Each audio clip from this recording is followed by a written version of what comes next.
Hello, lovely students. It's good to have you back in this class once again. My name is Miss Areo Oluwafikunwayomi. Are you ready? We are going for it again. First, let's have our topic highlights.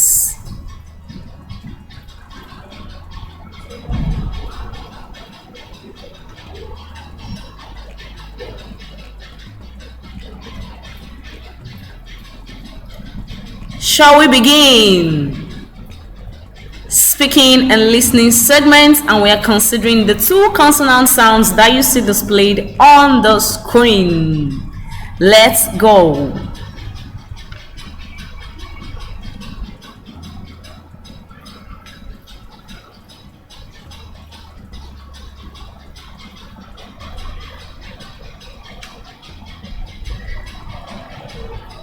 Hi there, this is the sh sound, as in the words she,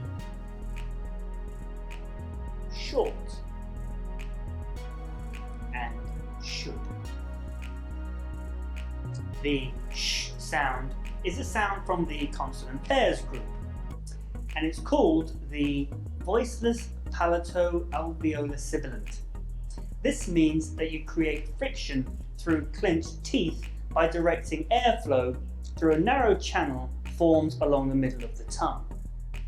The sh sound is made through the mouth and is unvoiced, which means that you don't use your vocal cords to make the sound. It's defined by the shape of your tongue and the position of your teeth. It's a sibilant sound, which is a sound made by directing a stream of air along the tongue towards the sharp edge of the teeth. To produce the sound, clench your teeth together lightly, pull your tongue away from them and push air through them. Shh, shh, shh. The sh sound is normally spelled with the letters SH, as in the words show and push. But it can also be spelled with the letters TI or CI, as in the words national and official. Here are some words that begin with the sh sound. Sure, shoulder, shot, and shake. Here are some words with the sh sound in the middle. Information, social, education, and nation. Here are some words with the sh sound at the end. Finish, wish, and push. So that's it for the sh. Hi there, this is the sh sound, as in the words decision, usually, and television. The j sound is from the consonant pairs group, and it's called the voiced palato-alveolar sibilant. This means that you create friction through clenched teeth by directing airflow through a narrow channel formed along the middle of the tongue. The j sound is made through the mouth and it's voiced, which means that you vibrate your vocal cords to make the sound. It's defined by the shape of your tongue and the position of your teeth. It's a sibilant, which is a sound made by directing a stream of air with the tongue towards the sharp edge of the teeth. To produce the sound, clench your teeth together lightly and pull your tongue away from them, then push air through the teeth whilst voicing out.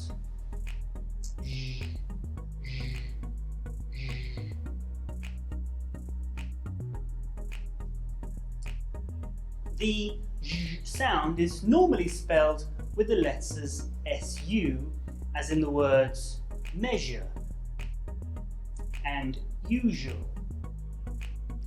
But it can also be spelled with the letters SI, as in the words vision and version. It's very rare for English words to start or end with the j sound. But here are some words with the j sound in the middle. Conclusion, pleasure, unusual, and luxury. Hello, intelligent minds. In this lesson, we will review the subject of letter writing. What are the things you need to know about letter writing? Please pay rapt attention. Letter writing, we know, is a form of communication between or among people. It can be sent from one person to another, from one organization to another, but it's a form of communication. Alright, we have different kinds of letter. We have the formal letter, which is a letter that is written for official purposes. It is also called the official letter, and it has a serious and a polite tone. The tone is always serious, the subject matter is always very official and polite. So you don't go on to start discussing how your night went. No, you don't need all of those pleasantries in the formal letter. We have the semi-formal letter, which has a combination of the formal and the informal. We have the informal letter. The informal letter, we also call it friendly letters. It is a letter that is written to family and friends, people that you are close with. So because of that, it is always relaxed. It is written in a relaxed manner. You can exchange pleasantries, you can talk about anything in this kind of letter, but be mindful that your grammar is correct. Okay, we will take it one after the other. The formal letter will be the first thing we are going to consider. The formal letter, it has a format, and please pay attention. The format of a formal letter. The first on the format is the sender's address. The sender's address. The second is the date, followed by the receiver's address, followed by the salutation, followed by the title or the subject matter of the letter, followed by the body of letter, followed by the conclusion, and followed by the closing greetings. I'll take that again. The sender's address, the date, the receiver's address, the salutation, followed by the title or the subject matter of the letter in question, followed by the body of letter, the conclusion, and the closing greetings. Let's take this format one after the other. We are still talking about formats of a formal letter. The first is the sender's address. This means the address of the person that is writing the letter. So here, you must be sure to punctuate your letter very well. This is one thing that is quite important in letter writing. Your punctuations. These include capitalization, the usage of comma, of question mark, a whole lot of punctuation marks that we have, but you must be sure to use it very, very well. Because after your look at this now, we have 8 Dixon Street, comma, Adexville Junction, comma, Victoria Island, there is a comma also, and then we have Lagos State, full stop. And don't forget that it is in a blocked manner, so it must be straight. Please pay attention to all these little details to avoid negative markings in your exams, whether in your school or in your external exams. After the sender's address, we are going to have the date. So this is the format that your date must follow. No other format. 7th July, comma, 2021 with a full stop. Please don't forget your punctuations. It is quite important. After this, we have the receiver's address. The receiver's address is the person that the letter is being sent to, or the organization that you are sending the letter to. It could be a person, it could be a position. Any person that is receiving the letter is the receiver. So we have the manager. If you are writing to your school principal, it's going to be the principal, comma. Then you go to the next line, University Preparatory Secondary School, comma. You write the address of the school, and then you write the town that the school is located, and a whole lot of other things like that. Here we have the manager, comma, Adex B Investments, comma, Victoria Island, comma, Lagos State. Please, punctuations, capitalizations, these are very important. I will advise you to go through this lesson again and again and again, so you get yourself acquainted and familiar with how to write your letter. After the receiver's address, we have the salutation. The salutation in a formal letter is going to be Dear Sir or Dear Ma, depending on who is receiving the letter. Please be sure to put a comma after the Sir or Ma. Then we have the title or the subject matter. What is the title of your letter? Here we have a letter of recommendation. It could be a letter of appointment, it could be a letter of apology, it could be a letter of anything. Just be sure to write the subject of the letter immediately after the salutation. The next line after the salutation.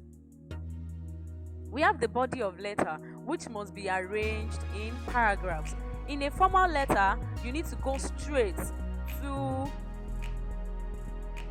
your subject. You need to go straight to your subject in focus. Please do not perambulate. Do not ask, how are you? How are you doing? How are your family members? Hope you slept well. You don't need all of that. You don't exchange pleasantries in a formal letter. It is a business letter, it's a formal letter, so go straight to the point. You can write your name, you can say, I am writing this letter to.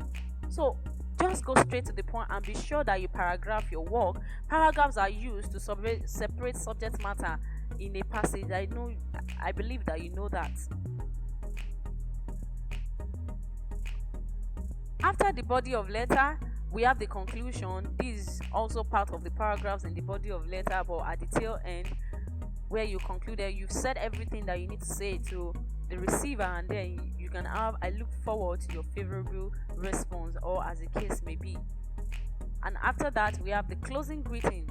The closing greeting, you are going to have it, yours faithfully, your signature, and your name in full, followed by a full stop. Do not forget, I've been mentioning this, you have to pay attention to your punctuation marks and capitalization. It is quite important. So that will be all for formal letter. Let's move now to informal letter. Informal letter, I have told you, it's that letter that is friendly, that is written to family and friends in a relaxed tone. You can exchange pleasantries, you can use abbreviations known to both of you or even to the person that is reading it, but please do not overdo it. Format of an informal letter, we have the address. Here we do not have two addresses, we have just an address. That's the address of the sender. We have the date, followed by salutation, followed by the body of letter, conclusion, and then we have the last one, which is closing greeting. Now take that again: address, date, salutation, body of letter, conclusion, and the closing greeting. Let's take it one after the other like we did for the formal letter. You have your date, just the same way. The only difference between the address in formal letter and informal letter is that an informal letter has just one address, which is the sender's address. It must also be punctuated. It must be capitalized. Not everything, but where necessary, you must the dates in the same format. It can be 6th May, 2022. Anyhow you want to write it. We have the salutation. In this salutation, you will write the name of the receiver. Dear Pearl. Dear Pearl. It can be Dear Divine. It can be Dear Binta. Any name that you like, or the name of your receiver. Okay, then you go into the body of your letter, which should be arranged in paragraphs. And do not forget that we said that informal letter is We have said that an informal letter is a letter that is written to friends and families. So here you can exchange pleasantries. You can also acknowledge the receipt of an old letter or a previous letter. You can say, I received your letter informing me about this, about your graduation ceremony that is coming up. You can talk about anything. You can ask how the person is doing. You can ask about your family members from anything, but please do not overdo it, and make sure that your sentences are grammatically accurate. Arrange your work in paragraphs. It is quite important. After the body of your letter, you can have the conclusion, which will be at the tail end of the body of your letter. I hope to hear from you soon, are my cousins.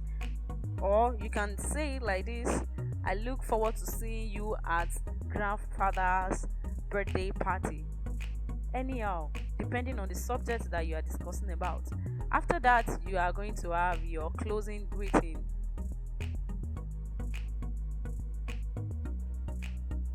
Yours sincerely, and write your name with a full stop. That will be all for this class on letter writing. I believe you have learned a lot. Now you can keep practicing. Practice more and more. Watch this video as many times as possible. Watch it. Practice letter writing. You can go ahead to practice and practice and practice until you are becoming better and better and better. Don't forget, practicing makes you become better. Bye.